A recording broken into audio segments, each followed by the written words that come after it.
Kristen Bernadette is the center of who I am. Captivating her mentally and emotionally has always been and always will be my number one goal in life. Nothing is more important to me than fulfilling that goal. Soon after Kristen has come along into my life, my brain has been commissioned to build me a physical form whose mind, body, and spirit belongs to my alter ego, an individual whose name was Tyler Jonas Smith, but went by the name TJ.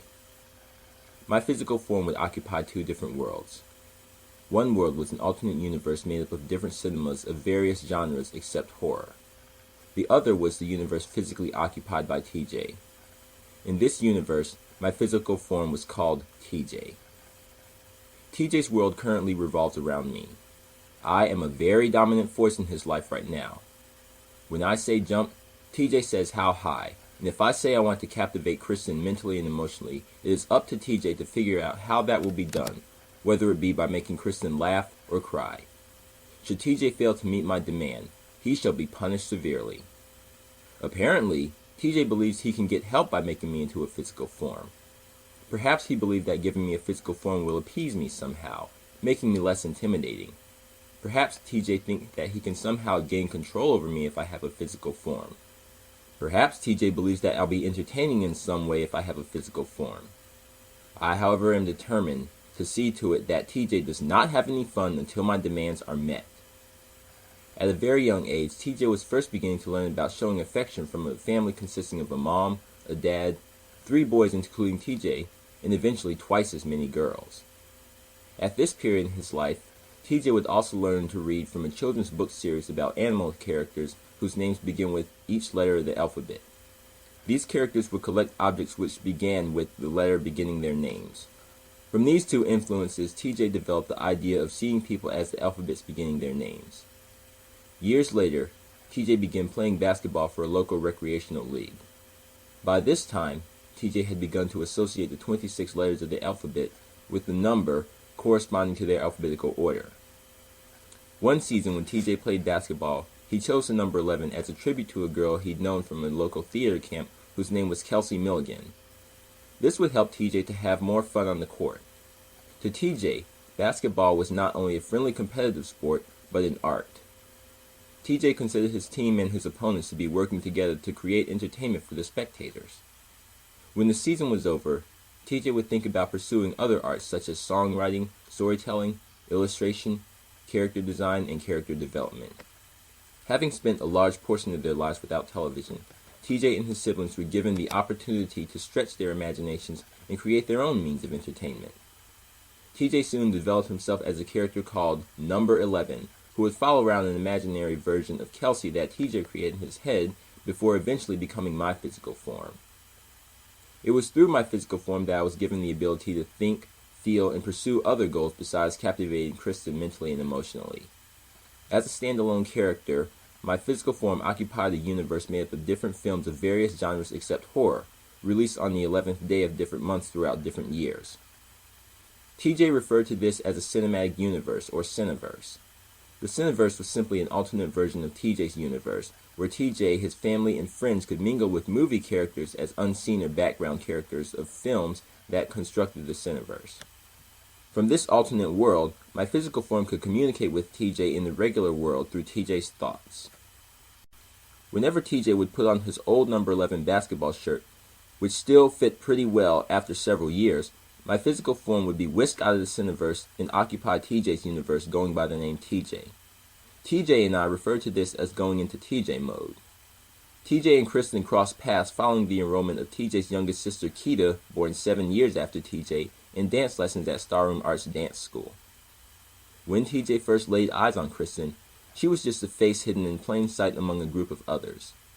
It was after Keita joined the Starroom Arts Dance Company and Kristen was given the title Big Sister in relation to her as part of the company thing that TJ began to take interest in Kristen alone. This probably didn't sit too well with Keita's 5 actual big sisters. I, however, began feeding off of TJ's thoughts about family life and marriage. Soon, I was badgering TJ with the idea of bonding with Kristen somehow. TJ regarded his family as a secret society, and being given such a title as sister or brother in relation to any of the members within the society somehow made you part of it as far as TJ was concerned. Many values in TJ's family were generated by a religion that sought to unify the entire human race. The members of this religion were known as Baha'is. 2 years after his youngest sister enrolled at Starroom Arts, I managed to convince TJ to begin taking hip-hop classes there as well. TJ agreed to this on the condition that his younger brother Ryan and sisters Michelle and Deborah, who are fraternal twins, would join as well, even though they'd eventually drop out, leaving only TJ and Keita. As a result, I would get to spend time in Kristen's presence more frequently. Sometimes, TJ would bring my physical form to his dance lessons, where it would get many chances to interact with Kristen, but pass them up to my disappointment. TJ often tries to distract himself from fulfilling my goal with school, family, religion, and other goals which he claims are important to him, but I like to argue that I am the most powerful force in TJ's life. Or so was the case until very recently, as my physical form laid eyes on Cheryl that one time. TJ had seen Cheryl on many occasions, as she had been enrolled in Starroom Arts since she was a child and had once played the Sugar Plum Fairy in the Starroom Arts hosted production of The Nutcracker. After that one evening, however, TJ would never be able to look at Cheryl the same again, and because of his TJ characteristics, neither would my physical form. TJ might have been able to handle his feelings for Cheryl if it hadn't been for the feelings of guilt and shame that followed as a result of the conversation he had with his mother. In this conversation, TJ's mother warned against repercussion which was sure to follow any physical intercourse with Kristen or Cheryl, highlighting it as an act of betrayal to their parents.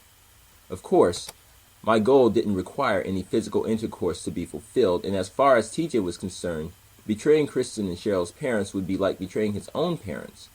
The very thought of disappointing Kristen and Cheryl's parents and his own parents to an extent was so agonizing to TJ that it brought tears to his eyes. TJ found comfort in thinking of Kristen and Cheryl as works of art like songs or stories. Any physical intercourse with Kristen or Cheryl without joining in some kind of partnership with one of them would constitute some form of plagiarism. By drawing from certain memories, including a couple from his childhood, TJ came up with the solution of responding to his feelings for Cheryl the same way he responded to me, by taking his physical form, labeling it with a symbol remotely related to Cheryl's identity, and then developing a personality for that character. This other physical form would occupy another Cineverse, no doubt made up of films released on the third day of different months over the years. Apparently, TJ wanted me to be friends with his feelings for Cheryl. So naturally, my physical form wants to be friends with that of TJ's feelings for Cheryl. Perhaps this was a new way for TJ to celebrate life after being given such a vivid picture of losing it to forces like me. Perhaps if I could communicate with TJ through his thoughts, I could also communicate with his feelings for Cheryl. When I asked TJ if this was possible, he said it sure enough was. My new friend and I soon began communicating via chat, email, and telephone. The only thing we couldn't do was physically interact with each other. When my friend came to my address and I went to greet him, he wasn't there. TJ said that to see my friend in person, I would have to set up some kind of mechanical process to make him appear out of thin air. Since my world was constructed of a variety of films, I had access to things that were certainly not available in the regular world, from magic to super advanced technology. It was after TJ saw the sci-fi superhero action film Zip Zap with his younger siblings that he and I managed to formulate a plan.